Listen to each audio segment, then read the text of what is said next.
Welcome to Brand You, the ultimate personal branding podcast. I'm Kaz Grant. And I'm Toby Lee. Together, we're here to help demystify personal branding and to make it accessible and effective for everyone. Follow along as we guide you through creating your own personal branding journeys. So, let's get started. Let's brand you.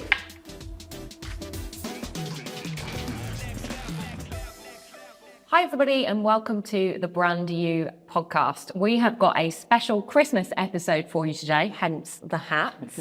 And we are going to be talking about the top 5 takeaways that we've had about personal branding from the 2024 episodes.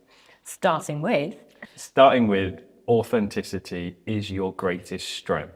So it's kind of been a bit of a buzzword, and we had a whole episode on it last time. That'll be the last episode that we put out. But if you're not being authentic with your personal brand, it's just not going to work. And we've talked about how we can use AI tools to help us with things, but if we're not ruling out any bits that it generates that takes away from our authenticity and putting ourselves across, people are going to sniff it a mile off, aren't they? Absolutely, yeah. There's so much automation out there that we can use nowadays. And it's great because we've got things like AI. So it can help you unlock your ideal audience. It can help you unlock what makes you you and the messaging that you have to put out there. But if it's coming from the AI voice, all that's going to happen over this next year and beyond is that everybody's going to start blending in with everybody else, aren't they? Because that's why authenticity is your greatest strength and it's your superpower. That's what differentiates you from the rest of the people on the planet. Yeah, it can be really easy to kind of give a good impression of yourself in person, can't it? But if you don't accompany that online, and I think as well with online messaging, it's quite easy to kind of be inspired by the brands we follow, which may be using like sales jargon or, like kind of buzz terms of like, don't miss out. And they don't have that kind of character and personality running through. And obviously a lot of these automation tools kind of generate similar responses to that. So it's so important that you just get as much personality in there as possible. Because at the end of the day, personal branding is about you. It's about building trust. Through you and what makes you different, isn't it? And your uniqueness is what's going to attract the people that you want to work with, that you want to do life with, that you want to do business with, that you want to collaborate with as well. Those opportunities are going to be magnetized to who you are, not an AI or a corporate messaged version of yourself. It's from you. People will gravitate towards you because of you sharing it from yourself. Absolutely. Sometimes it can be hard to kind of talk about what it is that you do differently in a service or business point of view. So as a photographer, it can sometimes be hard to say, this is specifically what I do to X, Y, and Z photographer. But really, the selling point is that it's me doing it for you. It's what I'm going to bring to it that is different to anyone else. So I'm not a photographer, so I'm not in that industry. I'm not picking my photographer really based off of the technical aspects that they can bring to a project. I tell you what gear I've got and equipment and how I do things. I just trust that a photographer knows that stuff, has that information. That's why I'm going to them, because I can't do it myself. I want to go to the person that I gel with more, that is going to give me a great experience within that session, that's going to make me feel comfortable, that's not going to make me feel like an idiot walking into the room, that kind of stuff. So actually, like, just being yourself and being that lovely person, like, that's what helps, doesn't it? And that's what makes people want you instead of the next person who's offering those services as well. Love that one. So that's number 1. So number 2 is attracting is the new chasing, which I feel like authenticity kind of moves you into that space anyway. Because again, like I said, you being you and showing you will attract the right people to you. And the whole thing about personal branding and content creation and becoming visible and putting yourself out there to the world is so that you do start to attract opportunities your way. We're no longer kind of walking down high streets and viewing things through shop windows. The shop windows and the high streets are now our personal brands. They're online. There are profiles. Like, if you're going for a job, what's one of the first things that an employer will do? Probably check out your social medias. Is it what you want them to see, or is it not? The first thing that anyone's going to do if like they're going to you for business or anything like that. Again, it's like, let's check out their social media profiles. Let's have a look about who this person is. Do I want to go and do business with them? Do I want to buy from them? Do I want to collaborate with them? I'm going to check out their online world first, see who they kind of are. So we really, really need to get that right as well. Yeah, and that fine line between attracting and chasing can be so minimal sometimes, in that there's a difference between telling somebody something because you've got a real agenda to kind of win them over and get their business, or actually offering value and then just stepping back, or difference between chasing people with messages because they might not have responded to you, maybe get the hint that your tone isn't quite what's hitting or resonating with them. Whereas there's nothing wrong with dropping a nice friendly message saying, thought of you today, here's a little tip I was thinking that might help you, and then step back. And it doesn't matter if you don't hear back, because you've left them with something good to kind of take away. Yeah. And I think this is going to be a theme moving into 2025 as well, is more value sharing. Because actually that sets you apart as the expert, because you are knowledgeable. You've got all this value to offer the world in that specific subject. Brilliant. Some people are going to take the free value because they can't afford it, or they don't see the need to purchase it, whatever the reasoning is, which is fine. Then others are going to really want to have you and pay for your services because you've offered so much value. And that's not, I don't think with personal branding that we need to make sales necessarily the objective. Actually, the objective is becoming visible, sharing that value, sharing that offering to the world. And then, do you know what? Along the way, sales will potentially happen, but we're not going to strive for that.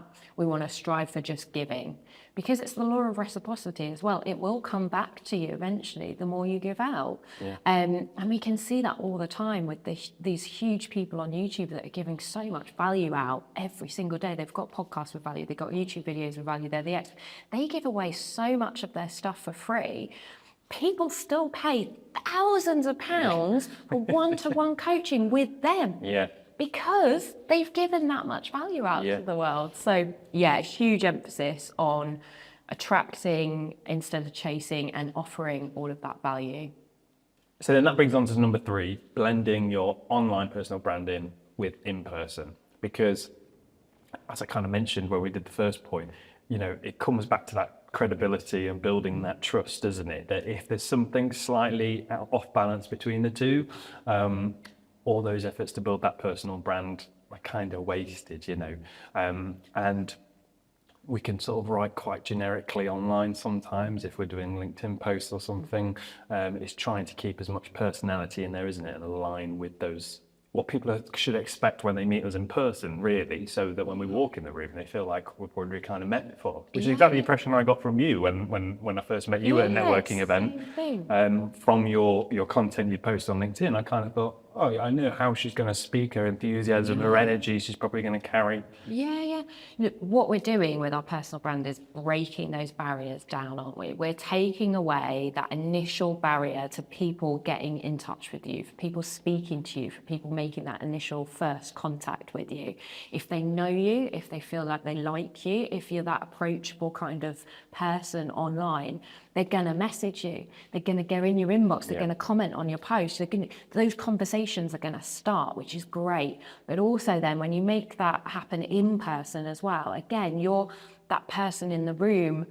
I heard something yesterday actually that was quite interesting. So it was an introvert talking about personal branding, and he was saying how he hides when he goes into a room, like he's really nervous and he's like, oh my gosh, quite shy going into a room. That's why he loves his personal brand, because he doesn't have to then go into the room and suddenly find those connections. People come to him because he has created that personal brand. People make that intro, so then he doesn't have to, because that's quite a hard thing for an introvert, to walk into a room and connect with other people and find friends. So it just breaks through that. Does he share that he's introverted in his online content then? And would you recommend being open about that, get it out there, because again, like we're all human and we've all got these things, and I think sometimes like we're quite extroverted, or we can come across quite extroverted, but I think maybe sometimes there are elements of introverts there as well. So just because we are like this doesn't mean we are the most confident people. We maybe just have walked into enough rooms and broken that barrier. We feel uncomfortable inside, but you wouldn't think it on the outside. Yes, yeah. But everyone sort of feels like that. And again, if your audience will resonate with you if you're sharing little bits of that. They're not going to think, I don't want to work with them because they're an introvert. They still do an incredible job, and he gives, again, so much value out to the world that you'd still work with him, right? Absolutely, because you don't need to pay him to walk into a room and speak to everyone. You're paying him to personally brand and help you do that. So it doesn't matter if you're sharing those kind of things.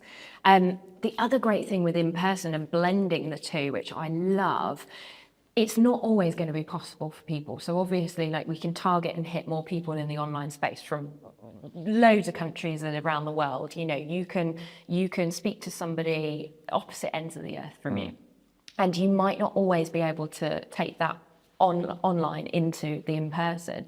But where possible, where you can, you're going to build trust and connection and that rapport so much quicker, because again, people are just going to recognize that you are the same online and offline. And that's all you're doing with a personal brand, is building that reputation.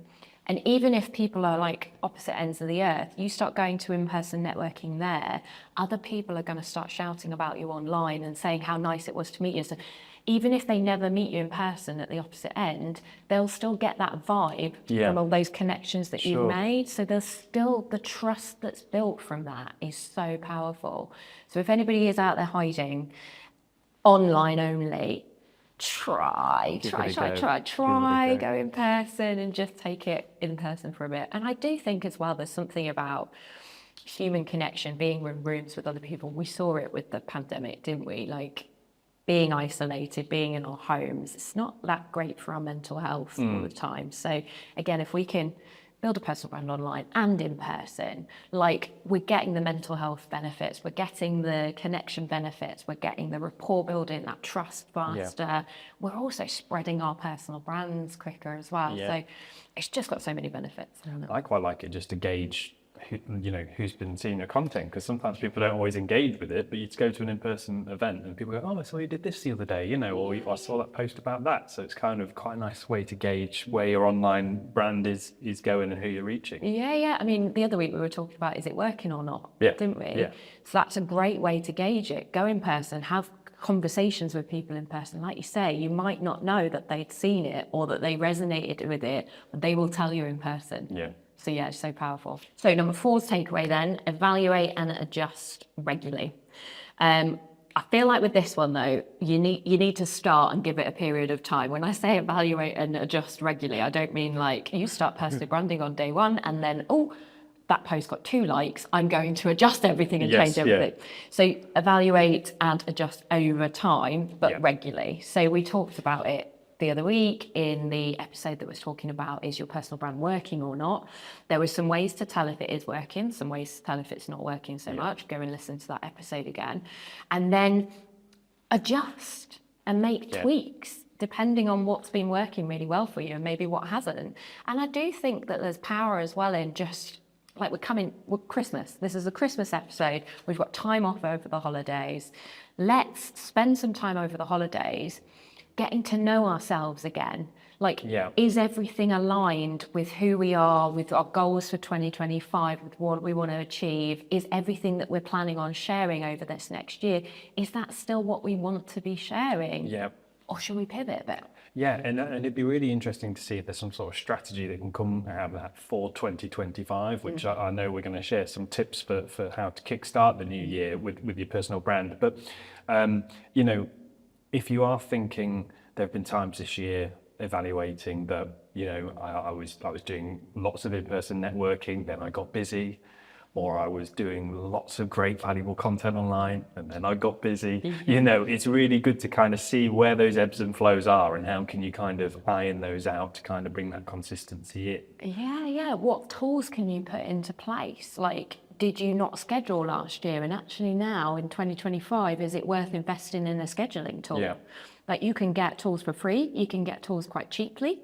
So actually maybe it's worth the £10 a month, I don't know what it is, to invest into that scheduling tool then. And then spend that dedicated 1 day a month planning your content and getting it in advance. And then you're not having to worry about, oh my gosh, I did post, I didn't post, or I've got too busy, I haven't done it. You can plan it out and do it. And this Christmas period is a great period to trial any automation software, because I've got a post scheduled to wish everyone Merry Christmas on LinkedIn on Christmas Day. Yeah. Now, if anyone does open LinkedIn on Christmas Day, spend time with your family, do something else, don't think about work. But if they do, there will be a message from there from me, but it doesn't mean I've been on LinkedIn that morning and written it, but it's a great way to kind of stay in touch, have a play with the tool, see how they work, and see what you can take advantage of. Again, you want to be remembered, and you want people to remember that you exist, that your messaging exists, that you have what you have to offer exists, that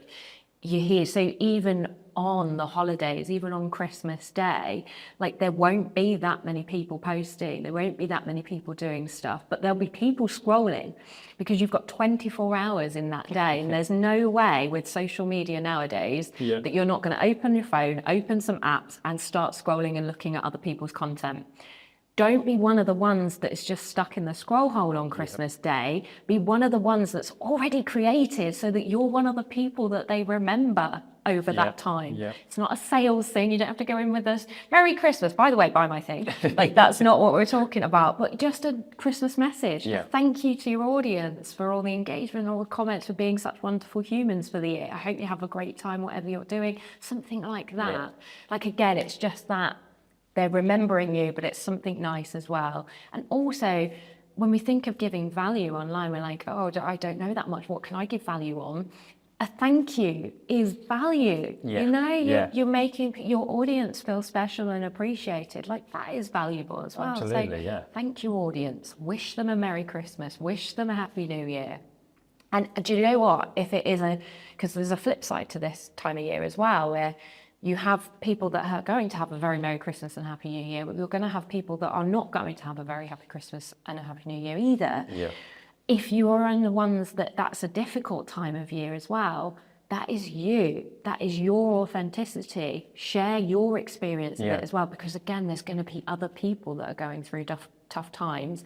And actually, again, it's so nice to know that you're not alone at that time.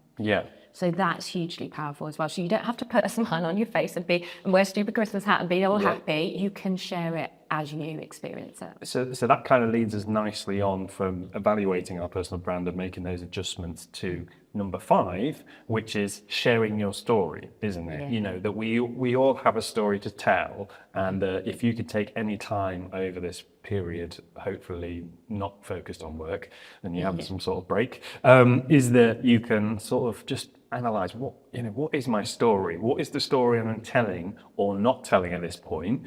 How can I be using that? What is it that makes me different? And I was thinking of a metaphor for this the other day, that I watched a few Christmas films, and it amazes me that year on year there'll be new Christmas films, and they have the same narrative, near enough. They've got the same, every film, every story has a start, middle, and end. And at some point in a Christmas film, Christmas will become at risk of not being the same as it was, or might not happen at all, or whatever it is.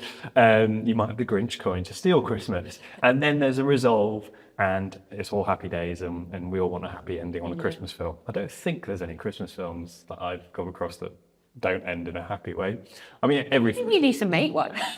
This is a niche. I mean, every film has a happy ending, really, doesn't it? In some way, some sort of new resolve. But the difference and reason that they are so successful and they become kind of cult classics almost is because they're told in completely different ways. The actual lineage of the story might be very similar, and with your kind of personal brand, it's very easy to go, I could post about what I do and this and that, but there's 30 other people doing it. Well, what is it that makes me different? Why should I bother? But actually, it's you. It's your story, and then how you share that is what is going to differentiate you. Yeah. And we've talked about it quite a lot in this last year.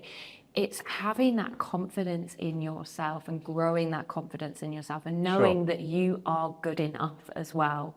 I think this is a great part to include that into, because All of us don't feel good enough at different times, but we all are good enough. And you're not going to feel good enough to share your story, or worthy enough to share your story, or confident enough to share your story until you start doing it.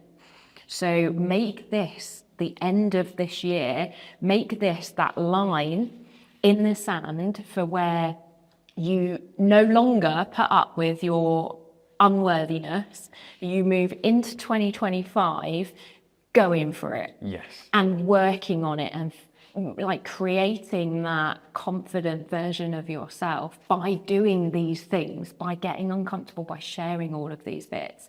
I feel like I've just turned 40 last week. I feel like a 40th birthday is a great point where you evaluate like before, like how you've spent your life so far, and then you look to the future. And I've literally got to this point and I've thought, God, there's so many, I've achieved so much and I've done so much. And on the outside, you think, wow, hasn't Kaz lived an amazing life? She was in the military. She must be so confident, all this stuff, right? I've just fallen into most of that, not feeling worthy enough, but doing it anyway and just kind of fumbling along. Now I've reached this kind of line of 40. I'm like, oh, okay, now I'm not going to let those things stop me that I did before. I'm not going to let my own kind of thoughts, because we all have thoughts that are negative as well, like that's not going to stop. I'm not going to let them stop me anymore. I'm going to do a podcast with Toby and I'm going to make it the best podcast ever. I'm going to do a YouTube channel. I'm going to put myself on there and I'm going to keep consistent with it. I'm going to do it. I'm going to go on LinkedIn and I'm going to start sharing videos and doing this. Like, you've just got to do these things and then you feel better about yourself. So just really want to kind of leave people with that, I guess, at the end, to say, just go for it. That's awesome. Because you are enough and you are worthy enough and you are flipping incredible.